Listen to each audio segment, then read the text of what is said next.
पूर्णिया पूर्व के डिमिया चतरजान के शेखपुरा धनगामा के धरती पे जो जन स्वराज जन संवाद कार्यक्रम का आयोजन किया गया है, जिसमें यहाँ के युवाओं ने काफ़ी बढ़ चढ़ के हिस्सा लिए और इस सभा में काफ़ी उत्साहित से आप लोग आए हैं। लेकिन सबसे पहले हम लोग चाहेंगे कि सभा आरंभ करने से पूर्व हम लोग एक दूसरे का परिचय हो जाए। जान पहचान बहुत ज़रूरी है, ताकि हम लोग कहीं मिलेंगे तो एक दूसरे को मतलब जान सके कि हाँ ये कौन है। तो आज हमारे इस सभा में जिले से आए हुए जिला सचिव डॉक्टर साहब डॉक्टर कृष्ण मोहन सर हमारे बीच है। एक बार जोरदार तालियों से इनका स्वागत करें। और काफ़ी ही समाज सेवी है। इनका क्लिनिक लाइन बाजार में है, अगर आप लोग को भी कभी जरूरत पड़े तो वहाँ पे मिल सकते हैं। क्या नाम था सर क्लिनिक का? जन स्वराज के उम्मीदवार डॉक्टर कृष्ण मोहन जी आप लोगों के बीच संवाद करें। डॉक्टर साहब। बहुत बहुत धन्यवाद अध्यक्ष जी। और सबसे पहले तो डिमिया के शेखपुरा के जितने भी लोग यहाँ आए हुए हैं सभी को मेरा प्रणाम और सभी को बहुत बहुत धन्यवाद।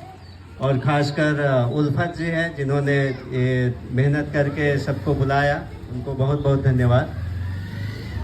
मैं यहाँ कोई भाषण देने नहीं आया हूँ। अभी बहुत सारे लोग आएंगे, चुनाव है तो लोग आते हैं, बहुत सारे नेता आएंगे, पुराने नए सभी आएंगे।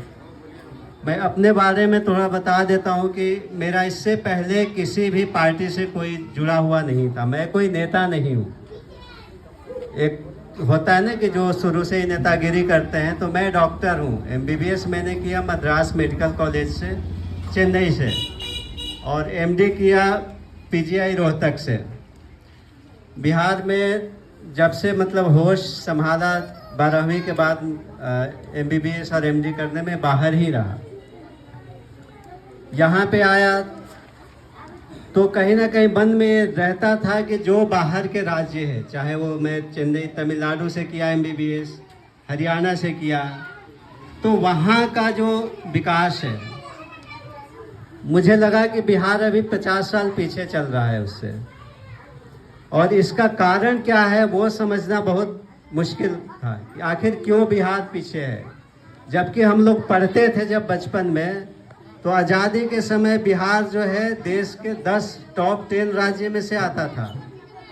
लोग दूर दूर से आते थे पटना पढ़ाई करने, नालंदा पढ़ाई करने। लेकिन आज स्थिति उल्टी हो गई है। यहाँ से लोगों को जाना पड़ रहा है बाहर, चाहे वो पढ़ाई हो, रोजगार हो। भ्रष्टाचार का वही हाल है। कहीं भी आप कुछ भी छोटा काम ऑफिस में कराने जाइए, बिना लिए दिए कुछ नहीं होता है। उसको बोलते हैं कि ऑफिस खर्चा है, आपको देना पड़ेगा, इतना तो खर्चा लगता है। बहुत सारी समस्याएं यहाँ आने के बाद पता चली। अभी वही समस्या हम आप लोगों से जानना चाहते हैं कि आप लोग मुझे बताइए कि आपके क्षेत्र में क्या क्या समस्या है। ऐसा क्या चीज़ है जो कमी लगती है आपको, जो चीज़ हो जाएगा तो आपकी ज़िंदगी आसान हो जाएगी, बिहार का विकास हो जाएगा। चुनाव आता है, सब जितना सरकार है मैं सब तो बोल नहीं रहा हूँ कि अभी बहुत आएंगे। आने के बाद जो है ना, सब बोलता है ये कर देंगे, वो कर देंगे, फला कर देंगे, चिल्ला कर देंगे, सब बोलता है। मगर जब जीत जाता है तो अपना जगह पकड़ लेता है। मान लीजिए अभी तार है, मेरा गाँव में तार है, मतलब 5-10 साल से जो है बड़ा हादसा के ऊपर हादसा हो रहा है। ये बहुत सारा बहुत तार गिरता है, कहीं आदमी जा रहा है रोड में तार गल के गिर जाता है। 5-7 बार जो है आवेदन दे चुके हैं इसमें, लेकिन कोई सुनवाई नहीं हो रहा। तो इसी कारण बोल रहे हैं कि तार अगर बदलवा देते हैं तो आप लोग के ऊपर बहुत जो है चाहत होगा। बस्ती भर कौन सा बस्ती भर। ठीक है, ये तो खैर छोटी समस्या है तार वाली, है ना, उधर केबल वाला तार लग जाना चाहिए। नहीं वो आपकी बात सही है। नहीं, समस्या ये नहीं है कि तार बदल नहीं रहा है, समस्या है कि तार क्यों नहीं बदल रहा है। आप इस पे देखिए, आप किसी जनप्रतिनिधि के पास गए थे, कोई गए थे जनप्रतिनिधि के पास? 3 बार 4 बार जो है ना, किसके पास गए थे? वीडियो को भी देके आए हैं, जिला परिषद को भी देके आए हैं। जिला परिषद को दे के आए? जी, और आपके यहाँ के विधायक मुखिया को भी दिया, वो भी परेशानी किया है, लेकिन कोई सुनवाई नहीं है। सुनवाई नहीं है। तार में सड़ जाता है यहाँ पर। तो वो तार तब बदलेगा जब आप सरकार बदलिएगा। ठीक है, वो तार तब बदलेगा जब आप सरकार बदले। जिस दिन सरकार को लग गया कि मैं ये तार नहीं बदलूंगा तो ये लोग सरकार बदल देंगे, उस दिन आपका तार बदली होने लगेगा। आप लोग पिछले 10 साल से अगर इतनी समस्या है तो आप एक ही बार में मतलब एक ही विधायक को 2 बार कैसे जिताते हैं? और पिछले 20 साल से नीतीश कुमार क्यों कुर्सी पकड़े हैं? जब आपकी समस्या की सुनवाई नहीं होती है, आप सरकार बदल दीजिए, देखिए कैसे आपकी समस्या का समाधान होता है। एक यही उपाय है कि जब आप समस्या का समाधान ना हो, आप विधायक बदल दीजिए, मुखिया। आपसे एक सवाल है, इससे कुछ देर पहले जो बातें हुए हैं स्कूल की पढ़ाई के बारे में, कोचिंग की पढ़ाई के बारे में, कि जो गरीब है वो स्कूल भेज देते हैं और जो पैसे वाले हैं वो कोचिंग में पढ़ाते हैं, अच्छी बात है। लेकिन मेरा पहला सवाल ये होगा कि पढ़ाई का जो मसला है उसका मसला हल होना चाहिए। और दूसरा सवाल ये है मेरा कि आज के इस दौर में चाहे भाजपा सरकार की तरफ से हो या जेडीयू की तरफ से हो या कोई भी नेता की तरफ से हो, अभी जो हिंदू मुस्लिम हो रहा है, एनआरसी के नाम पर जो अभी बहुत सारी बातें छिड़ी हुई हैं, इसका मसला हल होना चाहिए। सबसे पहले बात यह है, एक्चुअली बात यह है कि हिंदू मुस्लिम जो अभी हो रहा है, आप लोगों के बिरादर में तो अभी तक तो कोई बात है ही नहीं, चर्चा है ही नहीं, किसके अंदर क्या मसला है नहीं है। अब देखिए हमारे कौम के अंदर जितनी भी शीर्षावादी कौम है, वोटर लिस्ट के नाम पर जो तरह तरह की जो वजूहत आ रहे हैं, डाल रहे हैं, परेशानी में हम लोग को डाल रहे हैं, ये परेशानी हम लोगों का दूर होना चाहिए। 2 सवाल है, एक शिक्षा के ऊपर है और एक है आपका हिंदू मुस्लिम के ऊपर। मैं दोनों का जवाब दे रहा हूँ। देखिए, शिक्षा के बारे में जो नीति है सरकार की वो गलत है। जो मौजूदा सरकार है उसकी नीति गलत है। आप मान लीजिए कि आपको प्यास लगी है तो आप कुआं के पास, ट्यूबवेल के पास जाइएगा या ट्यूबवेल आपके पास जाएगा? आपको जाना पड़ेगा जी। ठीक है, तो जो सरकार की नीति है वो हर गांव में एक छोटा कमरा खोल के उसको स्कूल का नाम दे दिया है, वहाँ खिचड़ी खिलाता है, पढ़ाई नहीं होता है। इस नीति को सरकार बदलेगी, जो हमारी सरकार आएगी उसके थोड़ा धैर्य से सुनिएगा, उस नीति को बदलना है। और वो कैसे होगा कि हर ब्लॉक में 4 से 5 विश्व स्तरीय स्कूल खोले जाएंगे जो नेतरहाट टाइप के हो, जहाँ पे 50-100 टीचर हो, अच्छे शिक्षक हो, लैब की व्यवस्था हो, टॉयलेट की व्यवस्था हो, खेलने कूदने की व्यवस्था, सारी व्यवस्थाएं हो, और वहाँ पे फिर बच्चों को भेज के पढ़ाया जाए, ना कि हर गांव में एक स्कूल खोल के पढ़ाया जाए। पहली बात तो ये। लेकिन ये व्यवस्था एक दिन में तो नहीं बनेगी, इसमें तो समय लगेगा। तो जन स्वराज पार्टी का कहना है कि अगर सरकार बनती है तो जब तक ये व्यवस्था हमारी नहीं बनती बड़े स्कूलों वाली, तब तक हर आदमी को ये हक होगा कि अपने बच्चे को किसी भी स्कूल में पढ़ाएगी, प्राइवेट स्कूल में, उसका पैसा सरकार भरेगी। हर आदमी के लिए, चाहे वो गरीब हो अमीर हो, सबका पैसा सरकार भरेगी। ठीक है, बात आपको सही लगी कि नहीं लगी? जी होनी चाहिए ये? जी बिल्कुल। अब दूसरी बात आते हैं हिंदू मुस्लिम पे। आप बताइए हिंदू मुस्लिम क्यों हो रहा है? आप सोच के बताइए। क्योंकि आप हिंदू मुस्लिम पे वोट दे रहे हैं, इसीलिए हिंदू मुस्लिम हो रहा है। अगर हिंदू मुस्लिम से फायदा नहीं होता नेताओं को तो हिंदू मुस्लिम कभी नहीं होता। मुसलमानों को यह डराया जाता है कि अगर बीजेपी आ गई तो आपको पाकिस्तान भेज देगी सीधे, और इस डर से सारे मुसलमान, चाहे वो आरजेडी या मतलब महागठबंधन बोल लीजिए, उसको वोट देती है। उसको मुद्दे से कोई मतलब नहीं होता है, उसको रोजगार से कोई मतलब नहीं है, उसको शिक्षा से कोई मतलब नहीं है, उसको व्यवसाय से मतलब नहीं है। उसको बस ये है कि बीजेपी नहीं आए, इसके डर से वो महागठबंधन को वोट देती है। यही बात हिंदुओं के साथ भी है।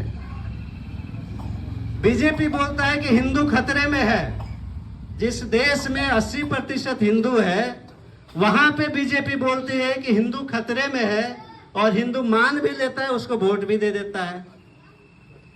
तो ऐसा इसलिए हो रहा है कि आप हिंदू मुस्लिम के नाम पे वोट देते हैं, इसीलिए हो रहा है। जिस दिन आप हिंदू मुस्लिम के नाम पे वोट देना बंद कर दीजिएगा, आप मुद्दे पे वोट दीजिएगा, उस दिन हिंदू मुस्लिम बंद हो जाएगा। ये मेरे सवाल का जवाब मिल चुका है। इंशाल्लाह आगे चलकर हम सभी लोग कोशिश करेंगे, जो अच्छे ओहदे वाले होंगे, चाहे हमारे बिरादर में से हो या आपके बिरादर में से हो, एक को चुनना पड़ेगा और इंशाल्लाह चुनेंगे जैसे भी हो। चलिए, बहुत बहुत धन्यवाद। और इस बात को आप लोग समझिए, पिछले 20 साल से इसलिए विकास नहीं हुआ कि हम केवल हिंदू मुस्लिम पे बट के वोट देते रहे। जिस दिन हम मुद्दे के नाम पे वोट देंगे, उस दिन बिहार का विकास, ये हमारी सरकार का 7 एजेंडा है, जो मैं संक्षेप में बता देता हूँ। शिक्षा का मैंने बता दिया। रोजगार में ये है कि अगर जन स्वराज पार्टी की सरकार बनती है तो हर आदमी को, मतलब जो भी बेरोजगार है, 12 से 15 हज़ार तक की रोजी रोजगार की व्यवस्था यही की जाएगी। और वो कैसे की जाएगी? उनको या तो रोजगार खुलवा के सस्ते दर पे उनको ऋण दिया जाएगा, लोन दिया जाएगा। केवल 4% पे आपको लोन दिया जाएगा, आप उससे अपना रोजगार कर सकते हैं। दूसरा, जो भी फैक्ट्रियां बंद पड़ी है उनको चालू किया जाएगा। जब लोग रहेंगे यहाँ पे तभी तो रोजगार बढ़ेगा। अगर सब कोई छोड़ के चला जाएगा तो रोजगार यहाँ कैसे बढ़ेगा? तो जो पहले यहाँ से बाहर गए हैं उनको वापस बुलाएंगे और यही उनको काम देंगे, तभी रोजगार बढ़ेगा। तीसरी चीज जो है वो आपका ये वृद्धा पेंशन के बारे में आपको बता देता हूँ। अभी पिछले 20 साल से 400 था। चचा बैठे हैं, आपको मिलता है वृद्धा पेंशन? कितना मिलता था? 400। कब से मिल रहा है आपको? हाँ, तो पिछले 20 साल से ये नहीं बढ़ा था, 400 का 400 ही पड़ा था। लेकिन जब जन स्वराज ने कहा कि हम इसको बढ़ा के 2000 करेंगे, हर वृद्ध व्यक्ति को जो 60 साल से ऊपर है उनको 2000 रुपये का वृद्धा पेंशन मिलेगा। जब देखा ये सरकार की अरे ये तो अच्छा मुद्दा है, तो उसने मजबूरी में बढ़ा के नीतीश सरकार ने अभी चुनाव के पहले 1100 किया है, 1100 किया है। तो ये देखिए कि एक अच्छी पार्टी अगर मुद्दे को लेके आती है तो सरकार में जीते या ना जीते, लेकिन उसका प्रभाव तो पड़ता है। आपका वृद्धा पेंशन 400 से 1100 तो हो गया जन स्वराज के आने से। अगर जन स्वराज नहीं आती तो अभी 400 ही चलते रहता। अगर जन स्वराज की सरकार बनती है तो इसको बढ़ा के 2000 किया जाएगा 1100 से। तीसरी चीज है जो अभी समूह लोन चला हुआ है, एक ग्रुप लोन जो लेते हैं। कोई लिया है इसमें से किसी के घर में? सभी लिए हैं। एक आदमी हाथ खड़ा करे जो लिया है। एक आदमी, मुझे एक आदमी चाहिए। आप लिए हैं? अच्छा, कितना ब्याज लगता है?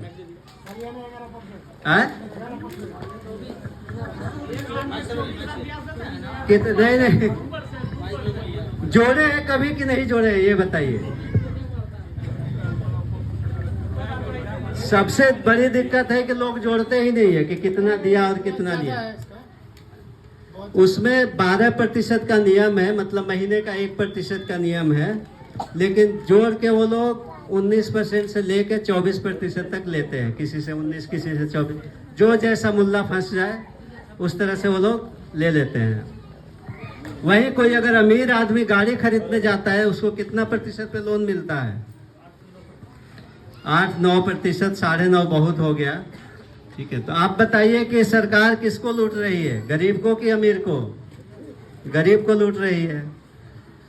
जन स्वराज पार्टी का कहना है कि अगर इसकी सरकार बनती है तो ये केवल 4% पे आपको लोन देगी। जो 20-24% है, 4% दे देगी। अगर आप 1 लाख रुपया लोन लेते हैं तो साल में केवल आपको 4,000 ब्याज देना पड़ेगा 1 लाख पे। तो ये आपको बहुत राहत हो जाएगी। जो भी जीविका दीदी है उनके लिए बहुत राहत हो जाएगी, वो अपना रोजगार कर सकते हैं। 5वीं चीज है जो बताए अभी हमारे प्रभारी साहब, किसानों के लिए है। आजकल खेती कोई करना नहीं चाहता क्योंकि फायदा नहीं होता है। इस बात से सहमत है आप लोग? खेती मजबूरी में लोग करते हैं। सबसे ज्यादा उसमें जो खर्चा आजकल हो रहा है वो मजदूरी में हो रहा है। मजदूरी बहुत लग जाता है। तो सरकार की एक कोई योजना है मनरेगा करके, जिसमें मजदूरों को कुछ दिन के लिए मजदूरी ये दिया जाता है, रोज काम दिया जाता है। वो उसका सही उपयोग नहीं हो पा रहा है। लोग या तो साइन करके ऐसे पैसा उठा लेते या कहीं पे कभी गड्ढा खोद लिया, कभी नहर साफ कर दिया, कभी कुछ कर दिया, और वो पैसा जो है उसका सही से उपयोग नहीं हो रहा है। जन स्वराज पार्टी का कहना है कि अगर सरकार बनती है तो वैसे मजदूरों को खेती में लगाया जाएगा। जो भी किसान नकदी फसल की खेती करेंगे वैसे मजदूरों को खेती में दिया जाएगा ताकि उनकी लागत कम हो और उनकी आमदनी बढ़े।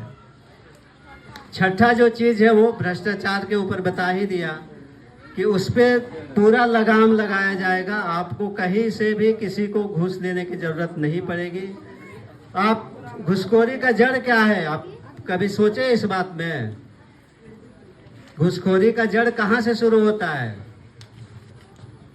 कभी सोचे उस बारे में? आप जो वोट देते हैं वही जड़ है। वहां पे जो चुनाव में इतना खर्चा होता है ना, जो पैसा लेके मुर्गा भात खा के जो वोट देते हैं पाउच लेके, वहीं पे जड़ है।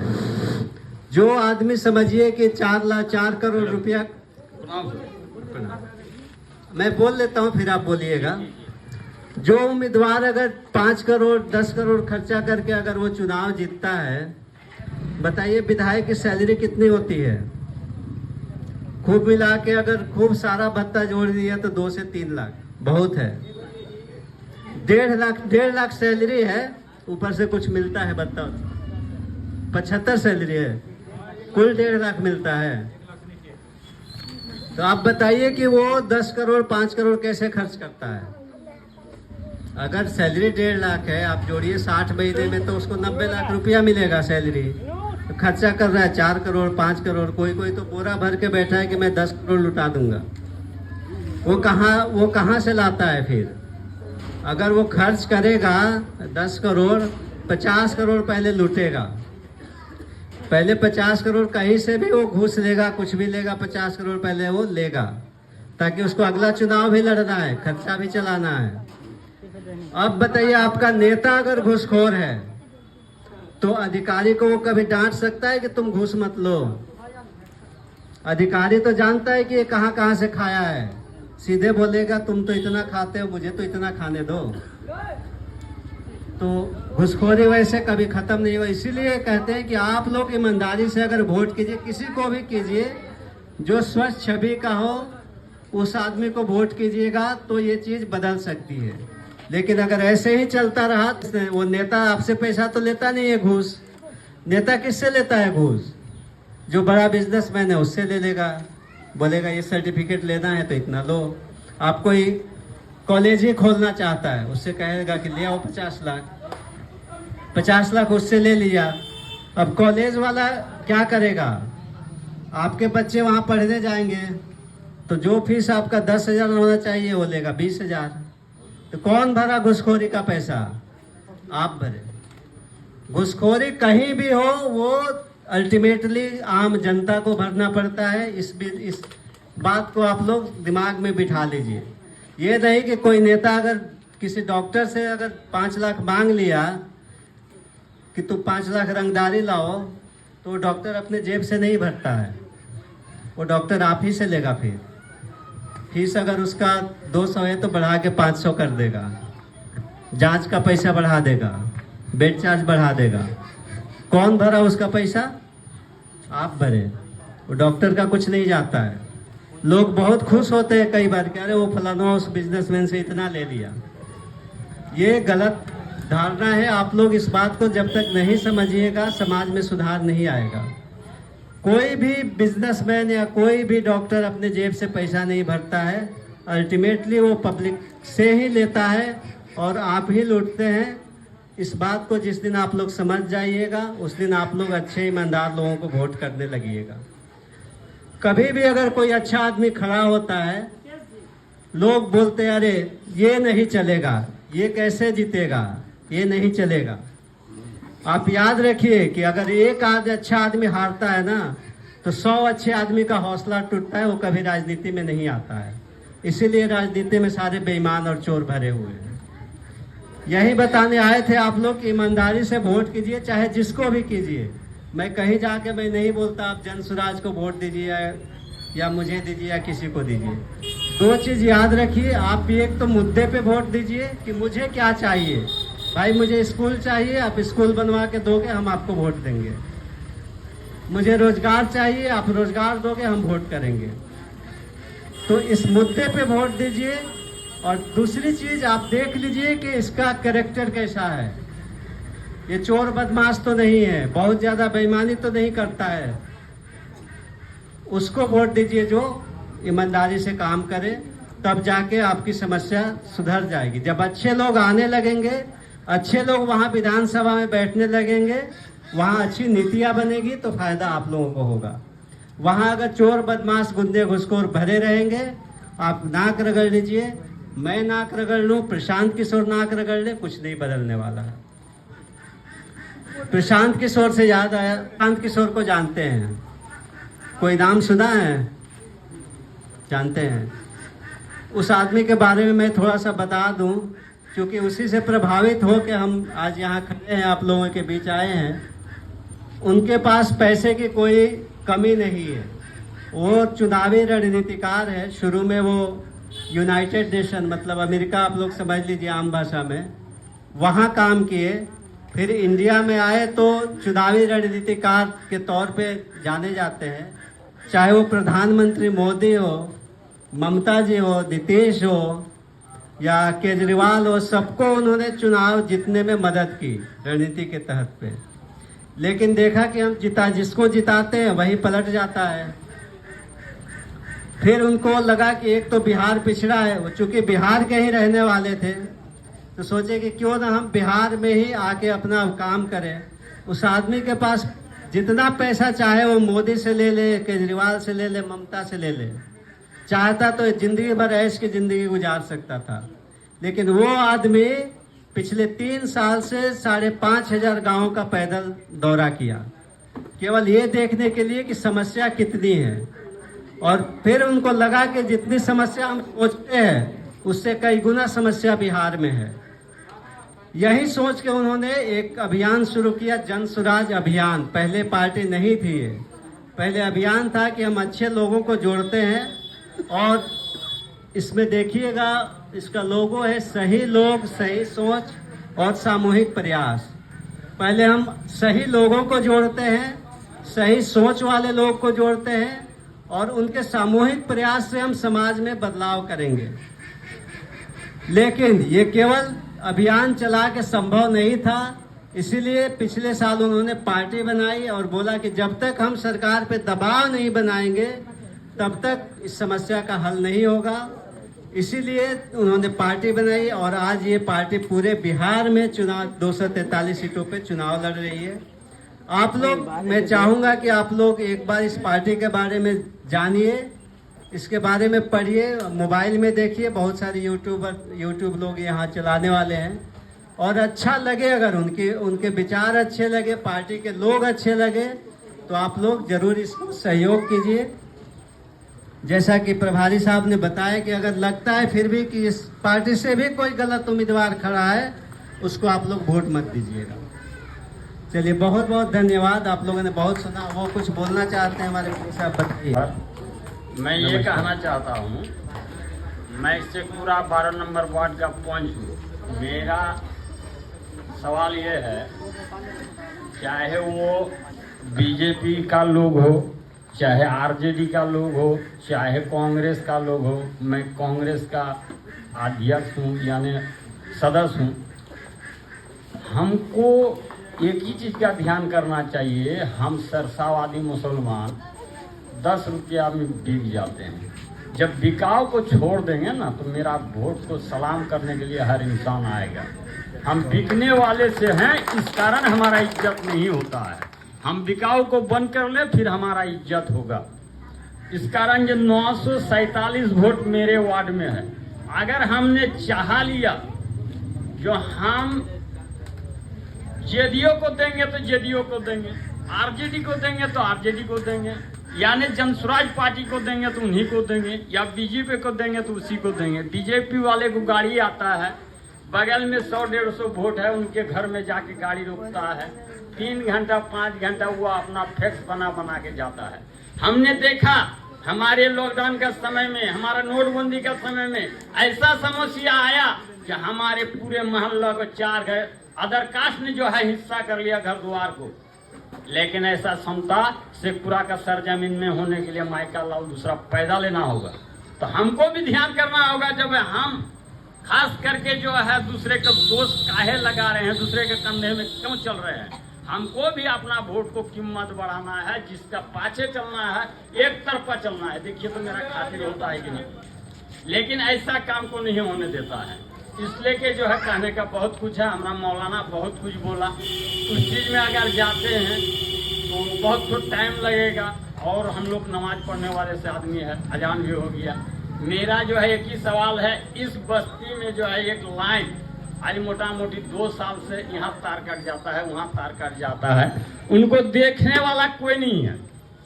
और जिनके यहाँ हम लोग जाते हैं कागज पत्तर लेके, वो अपने से रख भी लेता है, हम लोग के पास कोनो उपाय भी नहीं है। 4 घर जो है अदर कास्ट है, उनके जो है पूरा जो है तो मतलब नाला बन चुका है दोनों बगल रोड का। अब मेरा बस्ती यहाँ से लेके उस बस्ती कोना तक जो है न आज तक दूठो नाला नहीं बना। किस कारण? हमारा ये कौम का कमजोरी का कारण। ये जो हम पहले बोले इस बात में 90% दम है, 99% दम है। जिस दिन ही वोट को बेचना छोड़ देगा उस दिन जो है पूरा हमारा डिमिया क्षेत्र पंचायत के अंदर में हम चाह लेंगे तो सरपंच भी मेरा बनेगा, मुखिया भी मेरा बनेगा, और समिति भी मेरा बनेगा, पार्षद भी मेरा बनेगा। लेकिन ये जो है दूसरे का तलवा चाटने का काम करता है, इसलिए कुछ नहीं बनता है।